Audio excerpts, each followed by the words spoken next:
Hello everyone, welcome back to my YouTube channel. അപ്പോൾ നമ്മളിപ്പോൾ പോകുന്നത് ഉദയ്പൂരിലേക്കാണ് കേട്ടോ. നമ്മൾ 2 ദിവസമായി ജയ്പൂർ വന്നിട്ട്. ഇവരെല്ലാവരും സെയിം ഷർട്ട് ഇട്ടേക്കുന്നതെന്ന് നിങ്ങൾക്കൊരു ഡൗട്ട് ഉണ്ടാകും. ചെറുതായിട്ടൊരു പണി കൊടുത്താണ്, പക്ഷേ വലിയ രീതിയിൽ ഫ്ലോപ്പായി പോയി. ഇപ്പം നമ്മൾ പോകുന്നത് രാജസ്ഥാൻ മാർബിളുകൾക്ക് പേര് കേട്ടിട്ടുള്ള ഒരു സ്ഥലത്തേക്കാണ്, കിഷൻഗഡ്. മാർബിൾ സിറ്റി എന്നാണ് ഈ ഒരു കിഷൻഗഡിനെ വിശേഷിപ്പിക്കുന്നത്. അതുപോലെ തന്നെ ഈ മാർബിളിൻ്റെ ഗ്രാനൈറ്റിൻ്റെയൊക്കെ മെയിൻ പ്രൊഡക്ഷൻ ഏരിയ ആണ് ഇത്. ഇവിടെ ധാരാളം ഇൻഡസ്ട്രീസ് ഉണ്ട് കേട്ടോ, ഈ ഗ്രാനൈറ്റ്സിൻ്റെ മാർബിളിൻ്റെയൊക്കെ. പിന്നെ കിഷൻഗഡിനെ രാജസ്ഥാനിലെ one of the growing city എന്ന് വിശേഷിപ്പിക്കാവുന്ന ഒരു സ്ഥലം കൂടിയാണ് കേട്ടോ. കാരണം ഇവിടെ തന്നെ എയർപോർട്ട് ഉണ്ട്, റെയിൽവേ സ്റ്റേഷൻ ഉണ്ട്, പിന്നെ എല്ലാ മെയിൻ സിറ്റീസിലേക്കുള്ള ബസ്സസ് ഇവിടെ അവൈലബിൾ ആണ്. അതുകൊണ്ട് തന്നെയാണ് ഇതിനെ ഗ്രോയിങ് സിറ്റി എന്ന് വിശേഷിപ്പിക്കാനുള്ള കാരണം. നമ്മളിപ്പോൾ പോകുന്നത് ഈ ഗ്രാനൈറ്റും മാർബിളൊക്കെ പ്രൊഡ്യൂസ് ചെയ്യുമ്പോൾ ഉണ്ടാകുന്ന ഒരു വേസ്റ്റ് ഉണ്ടല്ലോ, അതൊക്കെ എല്ലാം കൂടി ഡംപ് ചെയ്യുന്ന ഒരു സ്ഥലത്തേക്കാണ്. അപ്പം നിങ്ങൾ ഓർക്കും അയ്യ അങ്ങോട്ടാണോ പോകുന്നതെന്ന്. പക്ഷേ ഈ കിഷൻഗഡിലെ ഏറ്റവും മെയിൻ ടൂറിസ്റ്റ് അട്രാക്ഷൻ ആയിട്ടുള്ള ബ്യൂട്ടിഫുൾ ആയിട്ടുള്ള ഒരു പ്ലേസിലേക്കാണ് നമ്മളിപ്പോൾ പോകുന്നത്.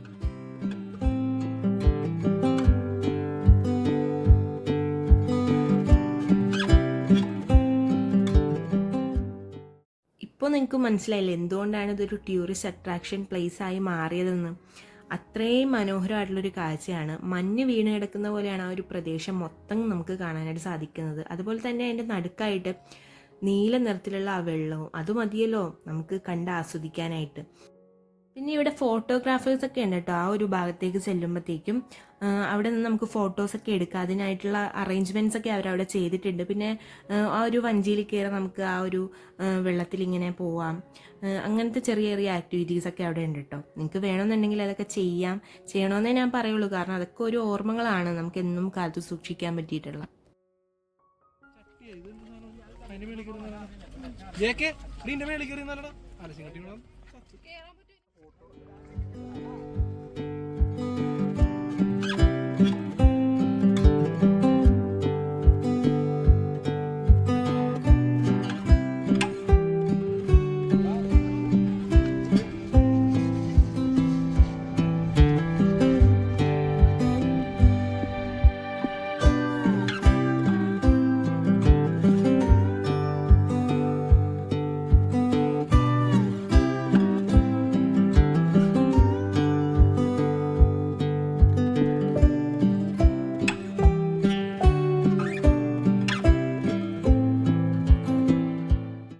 വെറുതെ മാർബിൾ വേസ്റ്റ് ഡംപ് ചെയ്യുന്ന സ്ഥലം നല്ലൊരു ടൂറിസ്റ്റ് പ്ലേസ് ആക്കി മാറ്റാനായിട്ട് കിഷൻഗഡ് മാർബിൾ അസോസിയേഷൻകാർക്ക് കഴിഞ്ഞു. പിന്നെ അതിൽ നിന്ന് അവർ നല്ലൊരു വരുമാനവും കണ്ടെത്തുന്നുണ്ട്. നമ്മളിപ്പോൾ ഫോട്ടോസും അതുപോലെ തന്നെ ഈ വഞ്ചിയിലൊക്കെ കയറിയില്ലേ, പെർ പേഴ്സൺ വരുന്നത് 300 രൂപയാണ്. അപ്പം അത്രയും വരുമാനം അവർക്ക് അതിൽ നിന്ന് കിട്ടുന്നുണ്ട്. എങ്ങനെയുണ്ട് സ്ഥലം? അടിപൊളി, ഭയങ്കര എല്ലാവരും കൊടയും സൺഗ്ലാസ് ഒക്കെ എടുത്തിട്ട് വേണം ഇവിടെ വരാൻ. അങ്ങനെ നമ്മൾ കിഷൻഗഡിൽ നിന്ന് ഇറങ്ങി ഇനി സ്ട്രെയിറ്റ് ടു ഉദയ്പൂരിലേക്കാണ് കേട്ടോ പോകുന്നത്. പിന്നെ ഞങ്ങൾ ഉച്ചക്കത്തെ ഫുഡ് സ്കിപ്പ് ചെയ്തു. കഴിഞ്ഞ 2 ദിവസമായിട്ട് ഞങ്ങൾ ഫുള്ള് ജങ്ക് ഫുഡാണ് കഴിക്കുന്നത്. അതുകൊണ്ട് ഇങ്ങനെ സ്കിപ്പ് ചെയ്യാമെന്ന് വിചാരിച്ചതാണ്. പിന്നെ ഇവിടെ ആപ്പിളിനൊക്കെ 2 കിലോ വെറും 100 രൂപക്ക് നമുക്ക് കിട്ടും. അതും നല്ല ഫ്രഷ് ആപ്പിളാണ് കേട്ടോ കിട്ടുന്നത്. അതുകൊണ്ട് ഞങ്ങൾ അതാണ് വാങ്ങി കഴിച്ചതൊക്കെ.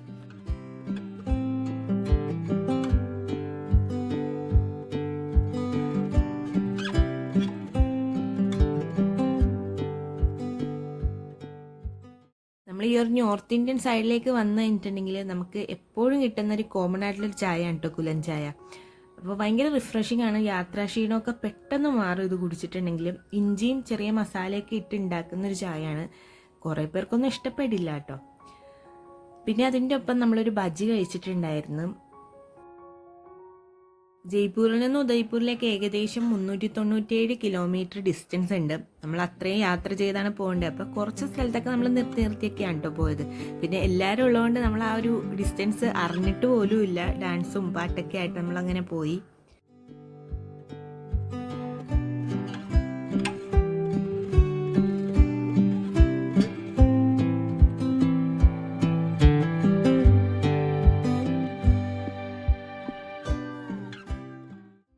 അങ്ങനെ ദേ നമ്മൾ ഉദയ്പൂർ എത്തി. ഇതാണ് നമ്മുടെ ഹോട്ടൽ, ദേവരാജ് നിവാസ് എന്നാണ് നമ്മുടെ ഹോട്ടലിൻ്റെ പേര്.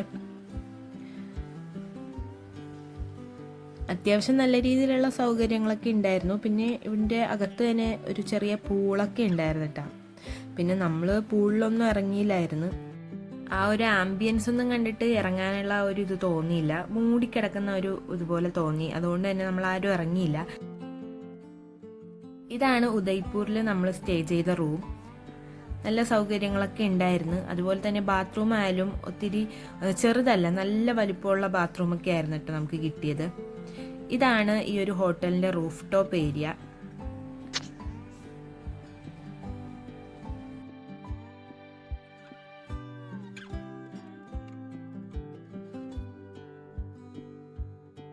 എനിക്ക് ഈ ഹോട്ടലിൽ വന്നിട്ട് ഏറ്റവും കൂടുതൽ ഇഷ്ടപ്പെട്ട ഒരു സ്ഥലമാണ് ഇതിൻ്റെ റൂഫ് ടോപ്പ്. ഇവിടെ ഇരുന്ന് കഴിഞ്ഞാൽ നമുക്ക് ഓപ്പോസിറ്റ് സൈഡിലേക്ക് നോക്കിക്കഴിഞ്ഞാൽ അത്രയും ബ്യൂട്ടിഫുൾ ആയിട്ടൊരു വ്യൂ കാണാനായിട്ട് പറ്റും. ഇത് പിച്ചോല ലേക്കിൻ്റെ അരികിലായിട്ടാണ് ഈ ഒരു ഹോട്ടൽ നിൽക്കുന്നത്. അതുകൊണ്ട് തന്നെ പിച്ചോല ലേക്കിൻ്റെ ആ ഒരു ഭംഗിയൊക്കെ കണ്ട് നമുക്ക് റൂഫ് ടോപ്പിൽ ഇരുന്ന് എൻജോയ് ചെയ്ത് ഫുഡൊക്കെ കഴിക്കാനായിട്ട് പറ്റും. അത് രാവിലെ ആയാലും രാത്രി ആയാലും അതിന് വേറിട്ട 2 ഭംഗികളാണുള്ളത്. ഇപ്പോൾ രാത്രി തന്നെ കണ്ടില്ലെങ്കിൽ നല്ല ലൈറ്റും കാര്യങ്ങളൊക്കെ ആയിട്ട് നമ്മളെ ആകർഷിക്കുന്ന രീതിയിലുള്ള ഒരു ഭംഗിയായിരുന്നു. അങ്ങനെ നമ്മൾ ഭക്ഷണമൊക്കെ കഴിച്ചു.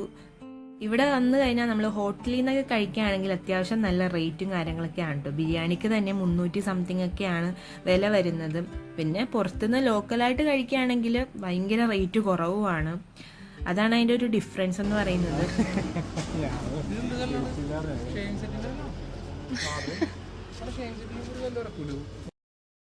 പിന്നെ ഞങ്ങൾ ഫുഡൊക്കെ കഴിച്ച് കഴിഞ്ഞാൽ പതുക്കെ ഒന്ന് നടക്കാനൊക്കെ ഇറങ്ങി എല്ലാവരും കൂടെ. പിന്നെ അവിടുത്തെ ചെറിയ ചെറിയ ഷോപ്സും പിന്നെ എന്തെങ്കിലുമൊക്കെ ഫുഡൊക്കെ ഇവിടുത്തെ വെറൈറ്റി ഒക്കെ കിട്ടുകയാണെങ്കിൽ കഴിക്കാമെന്നും വിചാരിച്ചു.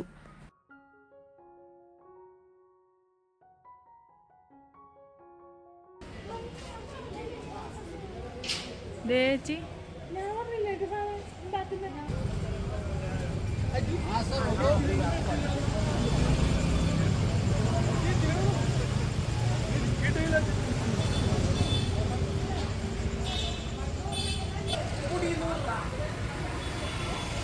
ഗുലാബ് ജാമുൻ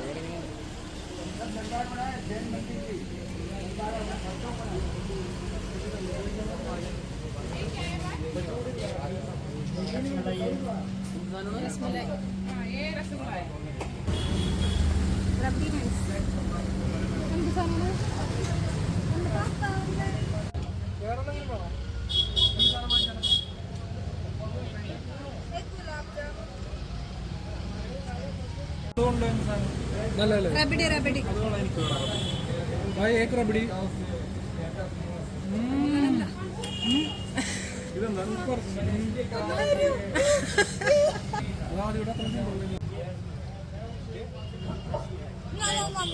കൊച്ചിനല്ല എങ്ങനെയുണ്ട് തന്നെ ഇഷ്ടപ്പെട്ടില്ലേ? പെട്ടെന്ന് ഇഷ്ടപ്പെടുന്നില്ല. ഞാൻ എടുത്തായിരുന്നല്ലോ.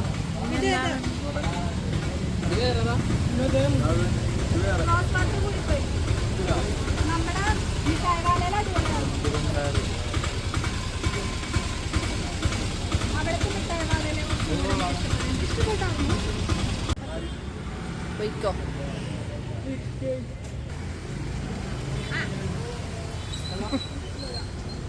അങ്ങനെ നമ്മൾ സ്ട്രീറ്റിൽ കുറച്ച് സ്വീറ്റ്സ് ഒക്കെ ട്രൈ ചെയ്ത് നോക്കി. എല്ലാം നല്ല ടേസ്റ്റൊന്നും ഇല്ല, ചിലതൊക്കെ കൊള്ളാം. അങ്ങനെ നമ്മൾ എല്ലാവരും കൂടെ ഗംഗോർ ഘട്ടിലേക്ക് വന്നിട്ടോ. അങ്ങനെ തന്നെയാണോ പ്രൊനൗൺസ് ചെയ്യണതെന്ന് എനിക്കറിയില്ല. ഇവിടെ മെയിനായിട്ട് ഈ റിലീജിയസ് ആയിട്ടുള്ള ഫെസ്റ്റിവൽസ് ഒക്കെ നടക്കുന്ന ഒരു ഏരിയ ആണ് കേട്ടോ. പിന്നെ ഇവിടെ കുറച്ച് നേരമൊക്കെ ഇരുന്ന ശേഷം നമ്മൾ നേരെ ഹോട്ടലിലേക്ക് പോയിട്ടോ. അപ്പോൾ അത്രേ ഉള്ളൂ ഇന്നത്തെ വീഡിയോ. അപ്പോൾ ഈ ഒരു വീഡിയോ നിങ്ങൾക്ക് ഇഷ്ടമെങ്കിൽ ലൈക്ക്, ഷെയർ, സബ്സ്ക്രൈബ് മറക്കല്ലേ. ബൈ.